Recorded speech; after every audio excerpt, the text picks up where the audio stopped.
They say addiction is about weakness, a lack of willpower, a moral failure. But what if that's not even close to the truth? What if addiction isn't weakness at all?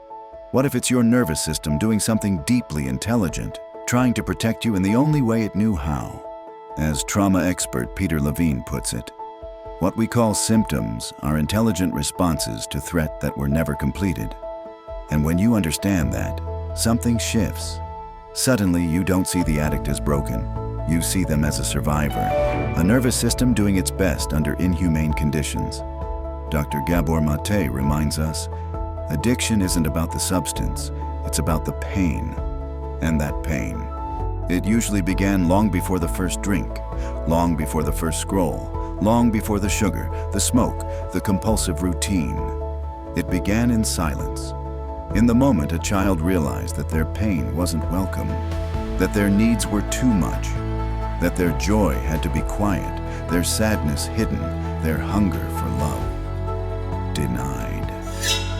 So they adapted, they numbed, they performed, they disconnected from their bodies, their feelings, their truth. Not because they wanted to, but because they had to. Because in a world that didn't respond to their cries, numbing was safer than feeling. Maté says, addiction is not a choice anyone makes. It's an attempt to escape pain when no other escape is known. Maybe you recognize yourself in that, not with heroin or hard drugs, but with sugar, every night after a stressful day at work, with alcohol, a glass to wind down that somehow turns into 3, with work, hiding your worth in performance, with exercise, punishing your body under the label of health. Yes, even exercise can become an addiction, not when it's joyful, not when it's about care, but when missing a workout feels like losing control, when rest feels like guilt, when your body becomes the battlefield for an invisible war. We live in a world where certain addictions are rewarded. Perfectionism earns promotions, busyness earns applause, overfunctioning gets mistaken for strength. But Maté calls it what it is, adaptation, not freedom. Because here's the paradox. What once saved you might now be holding you hostage. The very habits that kept you alive might be the same ones keeping you from truly living. So what do we do with that? How do we begin to change something so deeply woven into our survival? We begin by noticing, by asking questions we've never dared to ask. Like, what do I reach for when I feel lonely? What do I crave when I feel powerless? What do I avoid feeling? And what helps me avoid it? Here's one way to start. Next time the craving comes, whether it's for sugar, screen time, a drink, or just another task to stay busy, pause.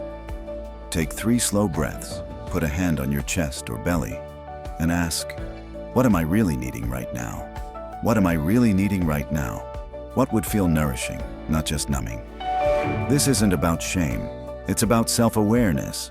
Because when we name the pattern, we begin to loosen its grip. And when we meet it with compassion, real change becomes possible. One man I spoke with described how he used to drink to forget his childhood. It was only years later that he realized he wasn't trying to get drunk. He was trying to feel something, anything, besides the hollow ache of being emotionally unseen. That's not dysfunction.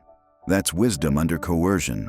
That's a nervous system trying to find balance in a world that felt unpredictable, unsafe, and unkind.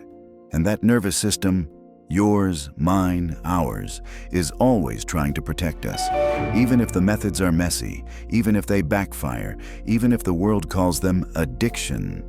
Maté invites us to stop asking, "What's wrong with you?" and start asking, "What happened to you?" Because when we change the question, we change the story. And when we change the story, we create space for healing. Remember, you are not broken. You are adapted. Your survival strategies were born in brilliance, but now they need new direction.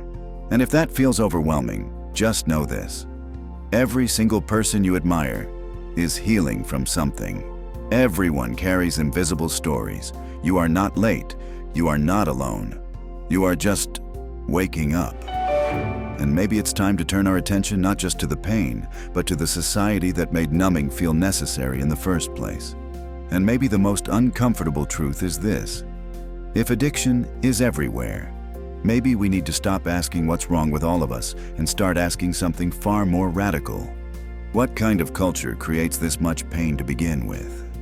Because it's not just them, not just the outcasts, not only those who've hit bottom or lost everything.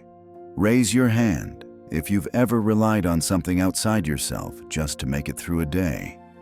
Maybe it was that morning coffee, not for pleasure, but to feel human again. Maybe it was the TV running in the background, not because you were watching, but because the silence felt too heavy. Maybe it was music in your ears 24/7, just to avoid hearing your own thoughts. Or maybe you kept checking your phone, because being alone with yourself felt like too much. That's not just habit, that's a nervous system, doing what it can to self-soothe in a world that rarely teaches us how. Gabor Maté invites us to widen the lens so we can expand our perspectives. He defines addiction as any behavior that provides short-term relief, causes long-term harm, and we can't give up despite the consequences. Let that settle. Any behavior, which means addiction isn't limited to drugs or alcohol. It includes patterns that are normalized, even praised. Think about it. We live in a society that teaches us how to win, how to perform, how to compete, but rarely how to feel. Yes, mindfulness, yoga, and emotional education are growing, but access to those practices still depends on privilege, time, money, language, culture. For many people, especially in under-resourced or high-stress environments, these practices can feel out of reach or even be dismissed as too esoteric, unrealistic, or not for people like us. So while some of us are learning to build resilience, many are still building only what they were told matters: the resume, the reputation, the ability to stay useful, even while breaking inside. And in that context, addiction isn't a malfunction. It's a response to a sickening culture, not just a problem within the person, but a reflection of the system around them. Some people never touch alcohol, they never gamble or never do hard drugs, but they are addicted to being needed, to being in control, to saying yes before even checking in with themselves. They earn applause for their productivity. They carry the weight of 5 people's responsibilities. They stay busy because stopping would mean feeling what's been hidden since childhood. We don't call it addiction. We call it drive. We admire the endless effort. But the nervous system knows the truth. Underneath the overfunctioning is a quiet fear of worthlessness. It's not about blaming anyone. It's about recognizing the patterns that pass for personality, but were actually born from pain. And the pain we refuse to name becomes the engine of the addictions we normalize. Maté puts it clearly. Addiction is not about the behavior. It's about our relationship to pain. So what happens when we stop running? When we finally allow ourselves to sit with the ache we've been avoiding for decades? It's scary, but it's also where healing begins. That kind of healing requires more than insight. It requires something most of us were never taught: inner safety.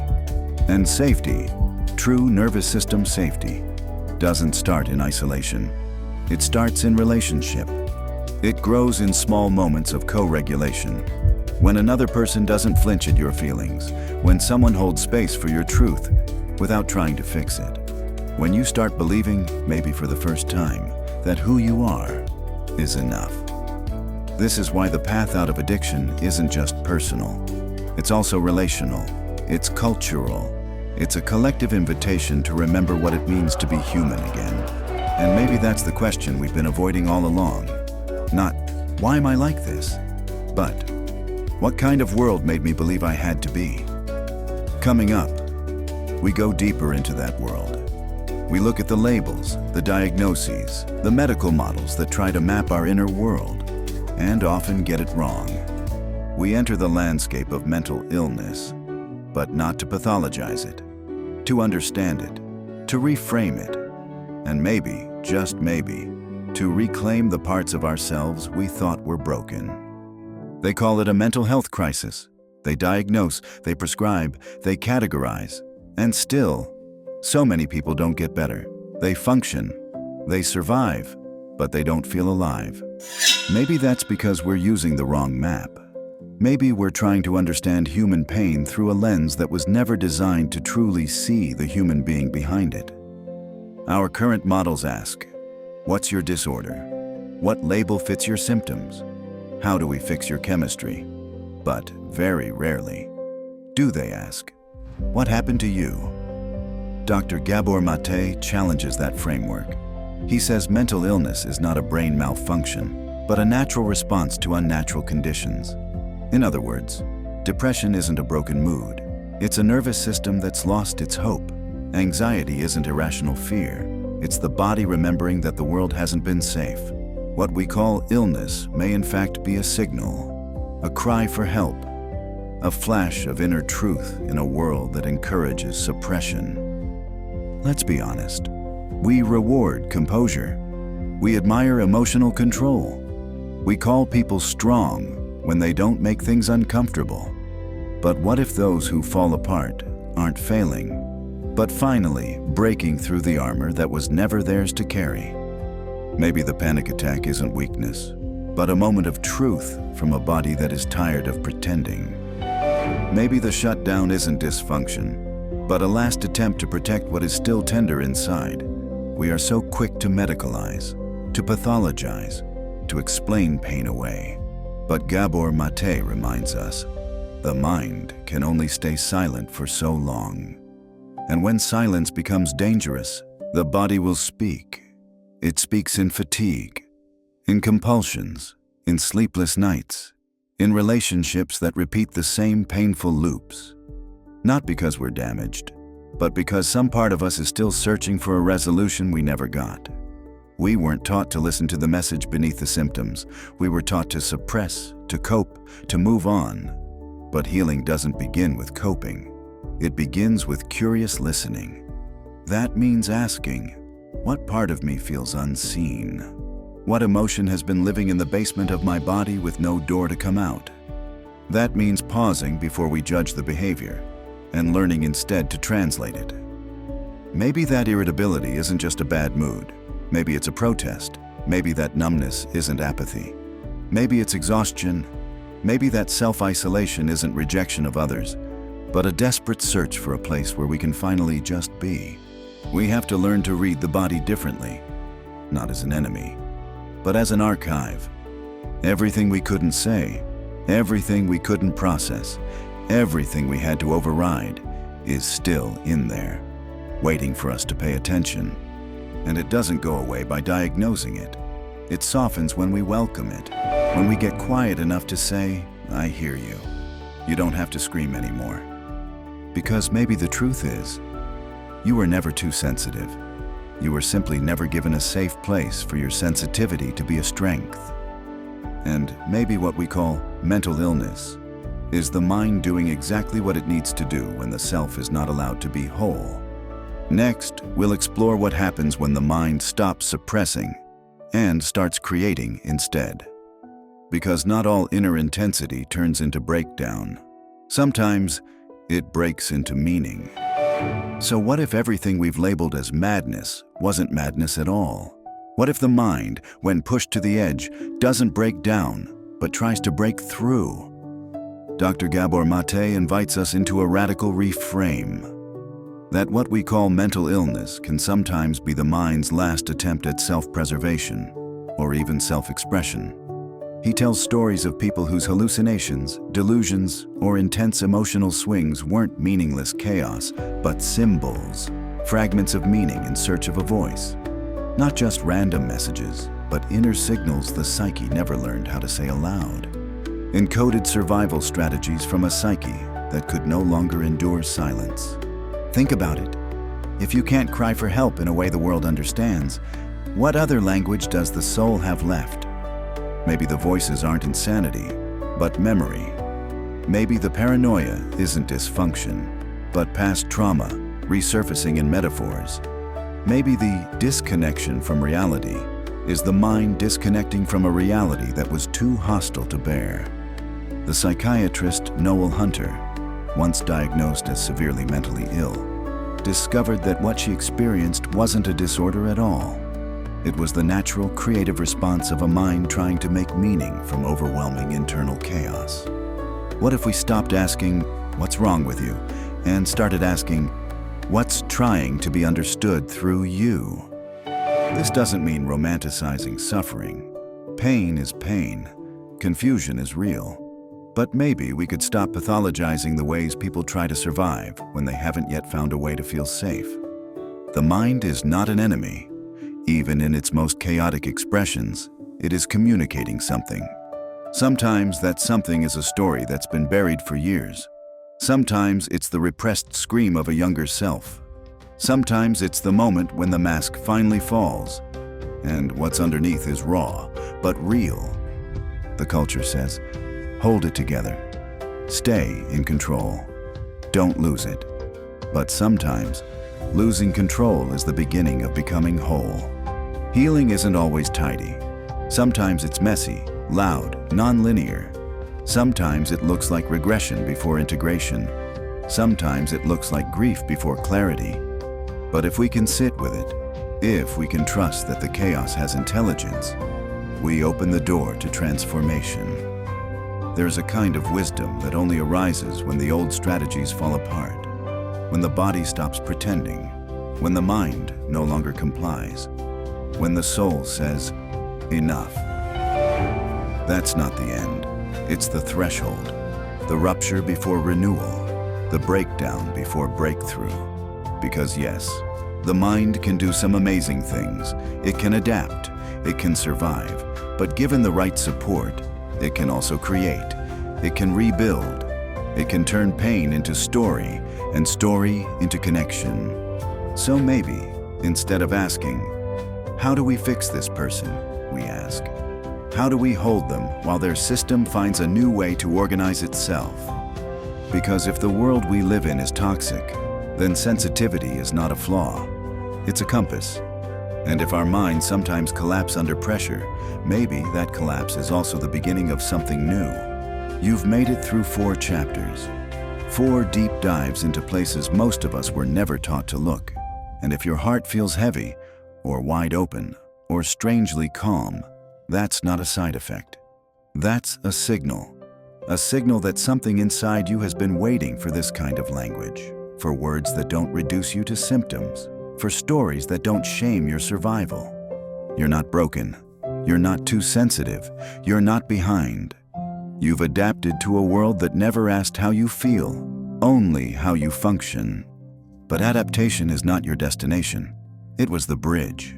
Now it's time to keep walking. Because what Gabor Maté gives us in these chapters is more than knowledge. It's permission.